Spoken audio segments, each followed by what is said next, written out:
Hello दोस्तों, तो आज हम लोग सीखने वाले हैं कि जो मोड कोड का जो असाइनमेंट हमें बनाना होता है 3 इयर्स के 6 सेमेस्टर में जाकर के ये एक प्रैक्टिकल पेपर है हमारा, तो इनको हम लोग कैसे रेडी करें।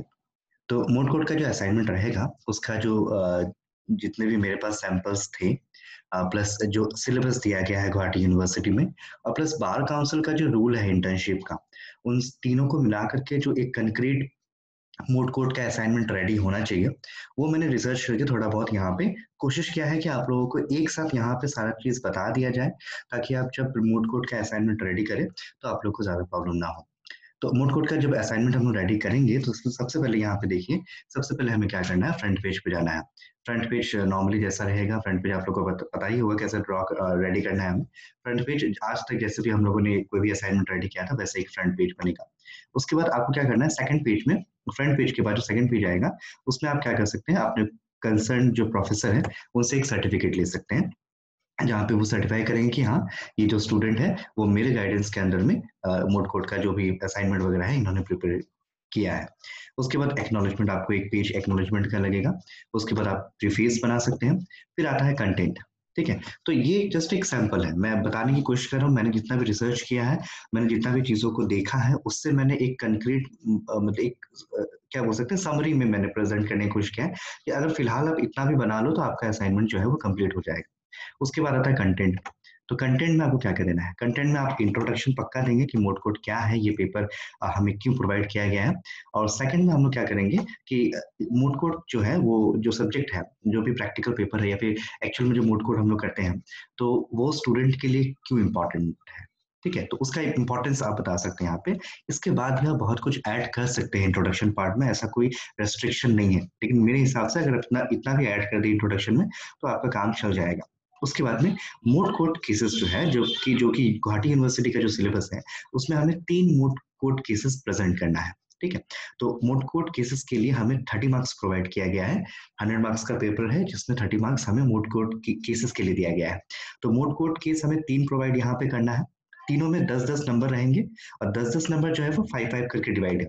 आप जो प्रोजेक्ट सबमिट करेंगे, जो मोड केस जो है वो आप जो लिखेंगे असाइनमेंट में, उसके लिए 5 मार्क्स हैं और प्लस उसकी एडवोकेसी यानी कि मोड केस जो मोड का जो कोड है उसमें जो आप केस प्रेजेंट करेंगे उसमें 5% आपका ओरल एडवोकेसी के लिए दिया जाएगा। 5 मार्क्स है उसमें, उसमें से जितना आपको देंगे टीचर उतना आपको मिल जाएगा। तो 30 मार्क्स यानी कि 10-10 मार्क्स करके 3 मोड कोड केस आपको वहाँ पे असाइनमेंट में ऐड करना है। उसके बाद में जो ऑब्जर्वेशन ऑफ ट्रायल है, ये सारा सिलेबस में दिया गया है, उसी को मैं यहाँ प्रेजेंट कर रहा हूँ। ऑब्जर्वेशन जो ऑब्जर्वेशन जो अगर हम लोग देखा जाए, 1 मिनट आपको मैं बता रहा हूँ, ठीक है। ऑब्जर्वेशन और ट्रायल, उसके बाद आ जाता है ऑब्जर्वेशन और ट्रायल, यानी कि आपको कोर्ट में जाकर के ट्रायल को ऑब्जर्व करना है। तो कितने केसेस ऑब्जर्व करना है आपको? मिनिमम 2 केसेस आपको ऑब्जर्व करने हैं वहाँ पे। एक सिविल केस होगा, एक सिविल केस ऑब्जर्व करना है और उसके बाद आपको एक क्रिमिनल केस ऑब्जर्व करना है। दोनों में 15-15 नंबर है, यानी कि 15-15 मार्क्स है। और इसमें आपको क्या करना है, जब ऑब्जर्वेशन आप लिखेंगे ना, तो उससे पहले आपको जो एडवोकेट है जिनके साथ आपने ये चीज़ों को ऑब्जर्व किया है, उनका एक सर्टिफिकेट भी आप अटैच कर सकते हैं। तो एक सर्टिफिकेट आपको अटैच करना पड़ेगा, उसके बाद में आपको वो सिविल केस का ऑब्जर्वेशन लिखना पड़ेगा। उसी तरीके से आपको एक सर्टिफिकेट अटैच करना पड़ेगा, उसके बाद में फिर से एक क्रिमिनल केस का जो ऑब्जर्वेशन है वो आपको वहाँ पे लिखना पड़ेगा। तो ये एक सेकंड पार्ट हो गया जहाँ पे आपका 30 मार्क्स कवर 15 मार्क्स कवर हो रहा है। ओके, 15 नहीं, यहाँ पे आपका ऑटोमेटिक 30 मार्क्स कवर हो रहा है। एक सिविल केस के लिए 15 मार्क्स दिया गया है और क्रिमिनल केस के लिए 15 मार्क्स दिया गया है। तो पहले 30 हो गया, यहाँ पे और 30 हो गया, यानी कि 60 मार्क्स यहाँ पे हमारे कवर हो गए। उसके बाद में यहाँ पे interview interview technique of client at lawyers chamber, ठीक है। तो अब यहाँ पे क्या करना है, 2 क्लाइंट को आपको ऑब्जर्व करना है और उनसे आपके जो एडवोकेट है, जहाँ पे आपने इंटर्नशिप किया है, वो एडवोकेट किस तरीके से डील कर रहे हैं, किस तरीके से जो इंटरव्यू लिया गया है क्लाइंट का, वो आपको वहाँ पे ऑब्जर्व, जो भी आपने ऑब्जर्व किया है उसको आपको लिखना है वहाँ पे। प्लस दोनों में आपको एक, आप क्या कर सकते हैं, जो एडवोकेट है उनसे एक सर्टिफिकेट भी ले सकते हैं कि हाँ, आपने उनको ऑब्जर्व ऑब्जर्व जो है वो किया था। क्लियर। तो दो क्लाइंट के बारे में आपको लिखना है। एक दोनों का ऑब्जर्वेशन आपको बताना है कि जब क्लाइंट एडवोकेट के पास आया था पहली बार अपना केस लेकर के, तो क्लाइंट को एडवोकेट ने कैसे एंटरटेन किया, प्लस कैसे इंटरव्यू लिया गया क्लाइंट का, कैसे वहां से सारा जो फैक्ट है कैसे केसेस का उसको लिया गया। तो दो क्लाइंट के बारे में आपको लिखना है। दोनों ही क्लाइंट का जो ऑब्जर्वेशन लिखने से पहले आपको एक सर्टिफिकेट भी प्रोवाइड करना है कि हाँ, उस सर्टिफिकेट में बस इतना लिखना है कि एडवोकेट ने ये सर्टिफाई किया है कि आपने वो इंटरव्यू को देखा था।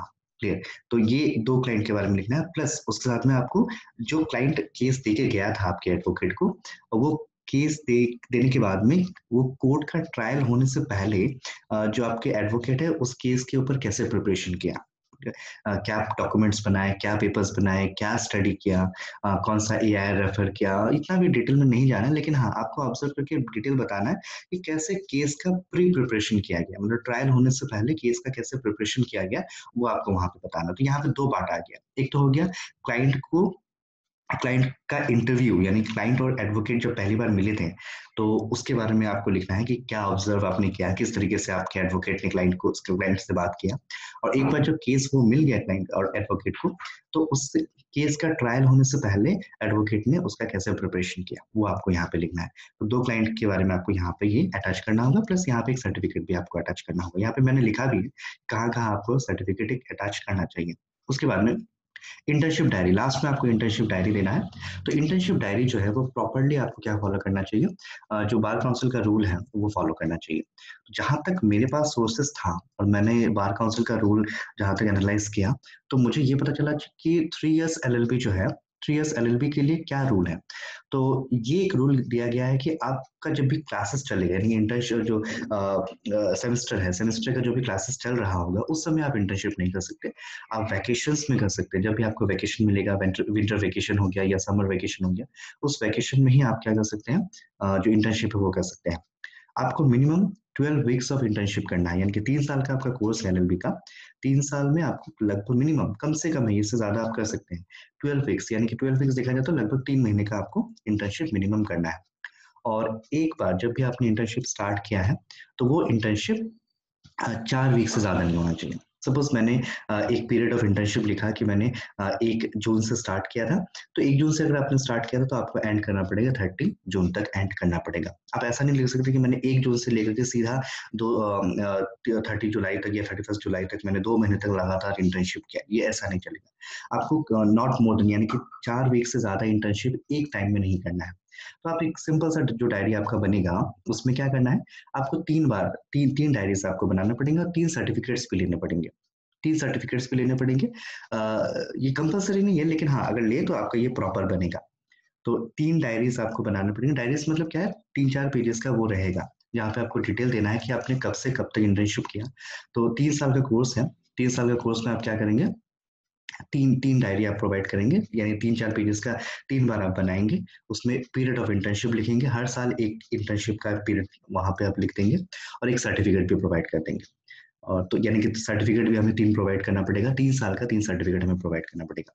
4-4 वीक्स का आप एक सर्टिफिकेट और एक प्रैक्टिकल डायरी बना सकते हैं। तो लास्ट में ये 3 आपको अटैच करना पड़ेगा। मैंने यहाँ पे लिखा भी है कि ये 3 कॉपीज में रहे तो बार काउंसिल का जो रूल है वो प्रॉपरली फॉलो होगा यहाँ पे। तो आई थिंक ये जो मैंने आपको बताया यहाँ पे, इससे आपका थोड़ा बहुत क्लियर हो गया होगा कि इंटर्नशिप जो मूड कोर्ट का जो असाइनमेंट प्रिपेयर करना है उसमें क्या क्या कंटेंट होना चाहिए और कब कब कहाँ कहाँ हमें सर्टिफिकेट्स वगैरह अटैच करना है अपने एडवोकेट से जहाँ से आपने इंटर्नशिप किया है। तो I hope this has made your confusion, this has cleared your confusion, and I think it will make much more easier for you to prepare moot court assignment. Thank you so much.